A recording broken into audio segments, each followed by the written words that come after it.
जोंनि जिटिटुआ दख'रा एबसुनि सिङाव थानाय नैबे खुंग्रिं दालाइसा दुलाराय बर' फरायसा आफादा दालाइसा खोन्दो मोनसे गुदि फरायसालिनि फरायसा आरो फरायसुलि बिथांमोनखौ लानानै मोनसे रोंगौथि सायख' आनजाद बेखौ खुंफुंगासिनो दङ आरो बे खुंफुंनाया थांनाय 2019 मायथाइनिफ्राय बिथांमोनहा बे दालाइसा खोन्दो रोंगौथि सायख' आनजाद बेखौ बिथांमोनहा बे हाबाफारिखौ जागायदोंमोन आरो माखासे समाव कर'ना भाइरास फैनायनि थाखाय बिथांमोनहा माखासे समाव बिथांमोनहा खुंनो हायाखैमोन आरो देग्लाय 2023 मायथाइयाव बिथांमोनहा बे दालाइसा खोन्दो रोंगौथि जे सायख' आनजाद बेखौ बिथांमोनहा देग्लाय बेखौ जुरिफिनदों आरो बे जुरिफिननायनि जे दालाइसा खोन्दो रोंगौथि सायख' आनजाद बाहाय गोबां माने फरायसा फरायसुलि फंबाय बिनानावमोना बाहाय गोबां बाहागो लादों आरो जोङो खुब मोनसे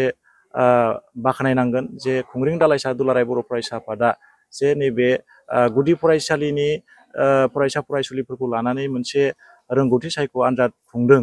दा बिनि गेजेरजों जोङो बेखौनो मोनदांनो हायो जे जोङो जुदि सासे गथ'खौ जुदि जोङो मानथि खालामनांगौबा जुदि जोङो दाफामनांगौबा जोङो बै फरायसाफोरखौ जोङो उन्दै समनिफ्रायनो जोङो बिथांमोनखौ नोजोर होनांगोन आरो मोनसे राइट डाइरेक्सनजों बिथांमोनखौ जोङो गोजौ लेभेलाव दैखोहरनो थाखाय जोङो माखासे नांगौखिनि नलेजखौ जोङो उन्दै समनिफ्रायनो बिथांमोननो जोङो फोरोंनानै हरनो हानांगोन आरो नैबे दालाइसा खोन्दो रोंगौथि जे सायख' आनजाद खुंबाय बिनि गेजेरजों जों बेखौनो आसा खालामनो हायो जे नैबे एग्जामनि गेजेरजों बिथांमोनहा नैबे एक्सपिरियेन्सखौ लानानै गोजौ लेभेलनि जे आनजादफोर बा इन्टारभिउफोर बिथांमोनहा जाहाथे बै गोजौ लेभेलनि आनजादफोरखौ नैबे एक्सपिरियेन्स लानायनि गेजेरजों गोरलैयैनो बिथांमोनहा इयुनाव उथ्रिसार जाहैनो हागोन जों बेखौनो मोनदांनो हायो आरो बेबायदि हाबाफारिखौ जोङो लुबैगोन नैबे खुंग्रिं दालाइसा दुलाराय बर' फरायसा आफादल' नङा गुबुन गुबुन दालाइसा दुलाराय बर' फरायसा आफादफ्राबो बेखौ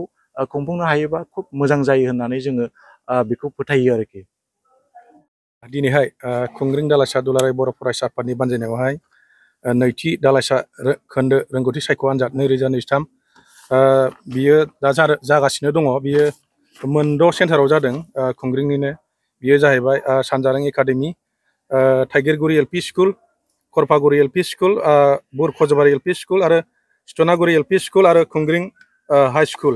बियो दा जोंनि खुंग्रिं ओनसोलनि सिङाव थानाय गुदि फरायसालियाव सोलिगासिनो दङ। दा बावहाय जोङो टटेल फरायसाया जाहैबाय क्लास 5आव 180 आरो क्लास 4आव जाहैबाय 170 गासै 352सा फरायसाफ्रा बेवहाय बाहागो लादों। जोंनि थांखिया बेनो जे जोङो खुंग्रिं दालाइसा दुलाराय बर' फरायसा हिसाबै जोङो गुदि फरायसालिखौ जोङो मोजाङै जोथोन लानाय आरो फारसेथिं जोङो सोलोंथाइखौ गोजौ फारसे दावखोहोनो थाखाय जोङो बे हाबाफारिखौ लानाय जादों। जोङो बे खुंग्रिं हिसाबैल' जों खुंग्रिं ओनसोलनि सिङाव थानाय गुदि फरायसालिफोरखौ लानाय जादों। गुदि फरायसालिनि मा थाखोनिखौ लानाय जादों? जोङो क्लास 5 आरो क्लास 4खौ लानाय जादों। बेबायदिनो गुबुन गुबुन इउनिटफोर लादों नामा? जों लादोंना लायाखै जों बेखौ मिथिया, खिन्थु जों खुंग्रिं दालाइसा दुलाराय बर' फरायसा हिसाबै जोङो नैथि बार जाबाय आरो दा।